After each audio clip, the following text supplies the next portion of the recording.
جی اس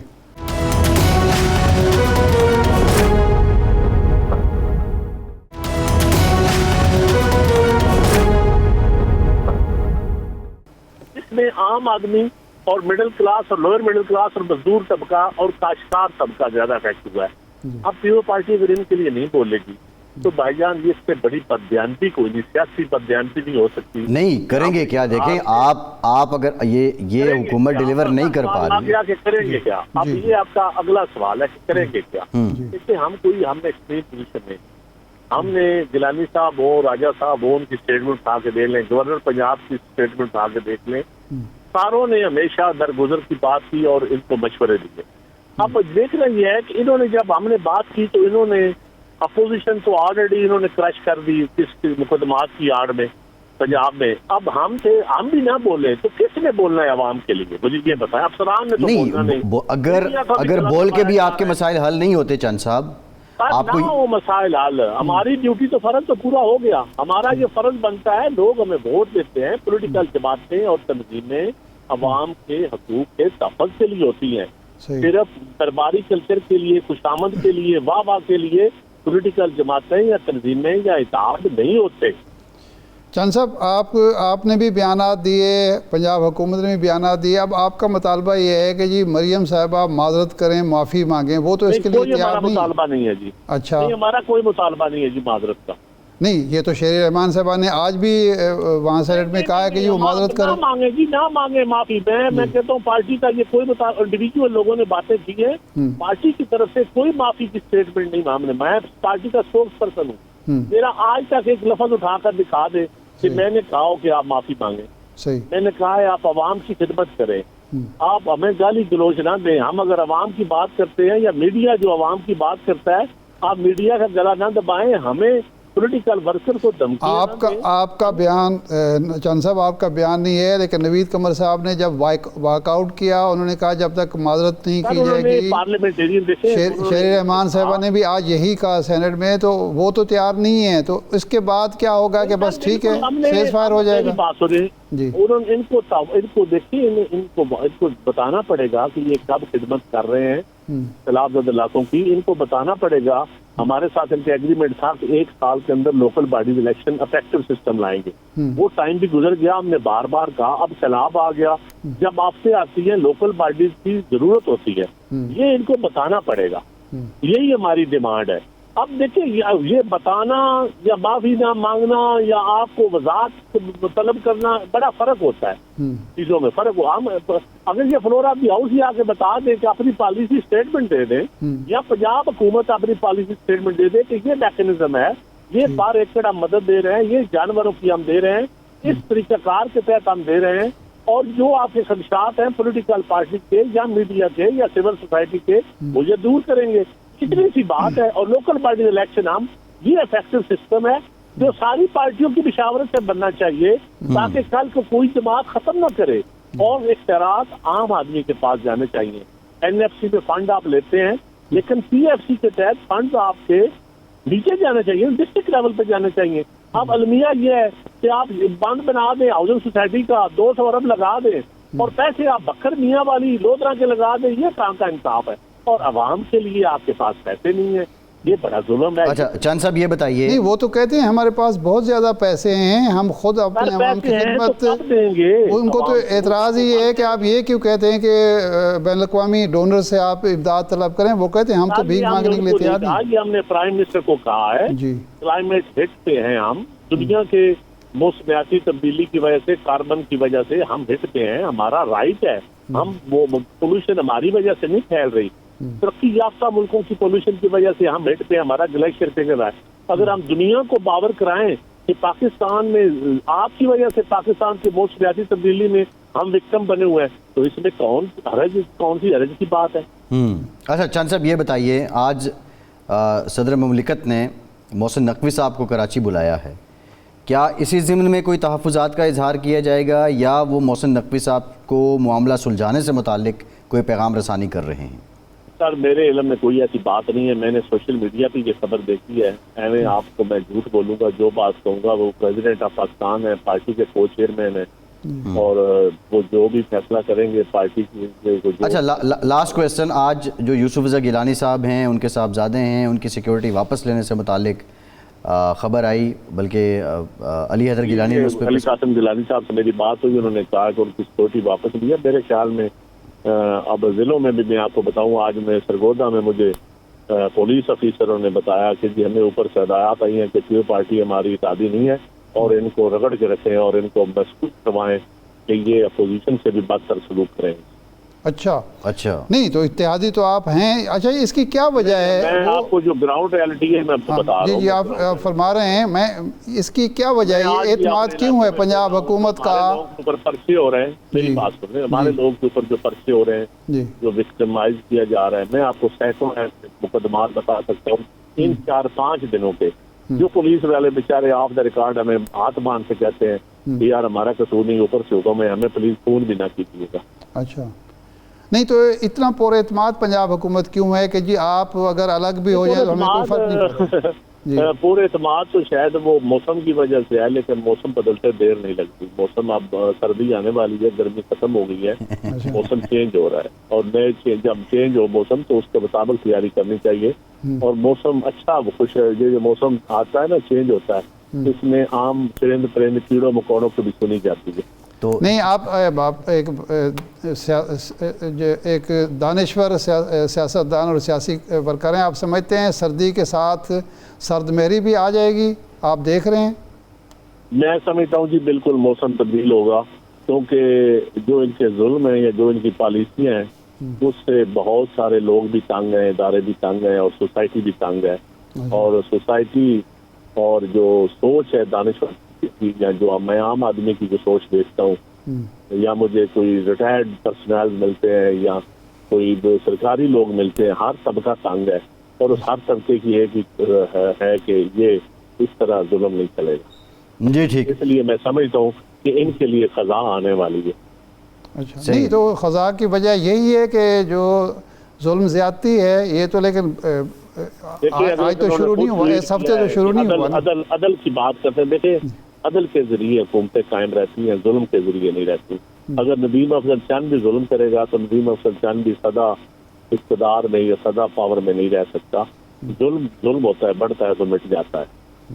جی ٹھیک، بہت شکریہ ندیم ام صاحب، مرکزی سیکریٹری اطلاعات پاکستان پیپلز پارٹی ہمارے ساتھ موجود تھے. ارشاد صاحب پروگرام کا ٹائم ختم ہو گیا، بہت شکریہ آپ کا. آج کے پروگرام سے اتنا ہی، اجازت دیجیے.